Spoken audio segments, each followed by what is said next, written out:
എറണാകുളം കോതമംഗലത്ത് ആൺ സുഹൃത്തിനെ വിഷം കൊടുത്തു കൊന്ന കേസിൽ യുവതി അറസ്റ്റിൽ. കോതമംഗലം ചേലാട് സ്വദേശിനി അദീനയാണ് അറസ്റ്റിലായത്. മാതിരപ്പള്ളി സ്വദേശിയായ അൻസിലാണ് വിഷം ഉള്ളിൽ ചെന്ന് ചികിത്സയിലിരിക്കെ മരിച്ചത്. യുവാവിനെ ഒഴിവാക്കാൻ അദീന ആസൂത്രിതമായി കളനാശിനി നൽകി കൊല്ലുകയായിരുന്നുവെന്ന് പോലീസ് സ്ഥിരീകരിച്ചു.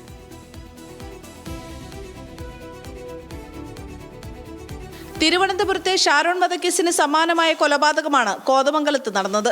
മാതിരപ്പള്ളിക്കരയിൽ മേലെത്ത് മാലിയിൽ വീട്ടിൽ അൻസിൽ അലിയാർ എന്ന 38 വയസ്സുകാരനെ ബുധനാഴ്ച പുലർച്ചെയാണ് അവശ നിലയിൽ ആശുപത്രിയിൽ എത്തിച്ചത്. ആശുപത്രിയിലേക്ക് കൊണ്ടുപോകും വഴി അൻസിൽ പോലീസിനോടും ബന്ധുക്കളോടും പെൺസുഹൃത്ത് വിഷം നൽകിയെന്ന് പറഞ്ഞു. പോലീസുകാർ വന്ന് ഇവന് ആംബുലൻസ് കയറ്റി കൊടുത്തു. കോതമംഗലത്ത് വന്ന് പോലീസുകാരനോട് പറഞ്ഞു, സാർ പെണ്ണ് വിഷം തന്നതെന്നാണ് പറഞ്ഞങ്ങനെ. അത്രേ എനിക്കറിയാവുള്ളൂ. പിന്നെ അതിലുണ്ടത് പെങ്ങളുടെ പിള്ളേരോടും പറഞ്ഞു, ഇവ പെണ്ണ് വിഷം തന്നതാണ്. അനിയൻ ചെറുക്കനെ കെട്ടിപ്പിടിച്ചതെന്ന് എനിക്ക് വിഷം തന്നു പറഞ്ഞു. വേറെ ഒന്നും പറഞ്ഞില്ല. അവിടുന്ന് ഇവിടെ വന്നു. ബാക്കിയുള്ള കാര്യങ്ങളൊന്നും എനിക്കറിയാൻ പാടില്ല.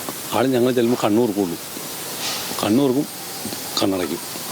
സംസാരിക്കാനില്ല. ഓസും ഇതൊക്കെ വായിക്കോടെ ഓസും ഇതൊക്കെ ഇട്ടാണ് ഒന്നും സംസാരിക്കാൻ പറ്റില്ല. ഗുരുതരാവസ്ഥയിലായിരുന്ന അൻസിൽ ഇന്നലെ വൈകിട്ട് 7:30 മരിച്ചു.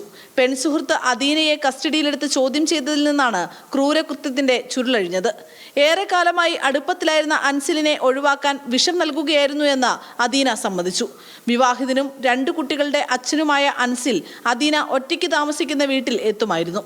ഇരുവരും തമ്മിൽ സാമ്പത്തിക ഇടപാടുകളും നടന്നിരുന്നു.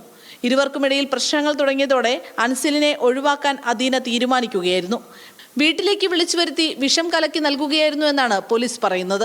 അദീനയ്ക്കെതിരെ ആദ്യം വധശ്രമത്തിന് കേസെടുത്തെങ്കിലും അൻസിലിന്റെ മരണത്തോടെ കൊലപാതക കുറ്റം ചുമത്തി. ചേലാടുള്ള കടയിൽ നിന്ന് കളനാശിനി വാങ്ങിയതിന് തെളിവുകളും പോലീസിന് ലഭിച്ചു. ന്യൂസ് മലയാളം, കൊച്ചി.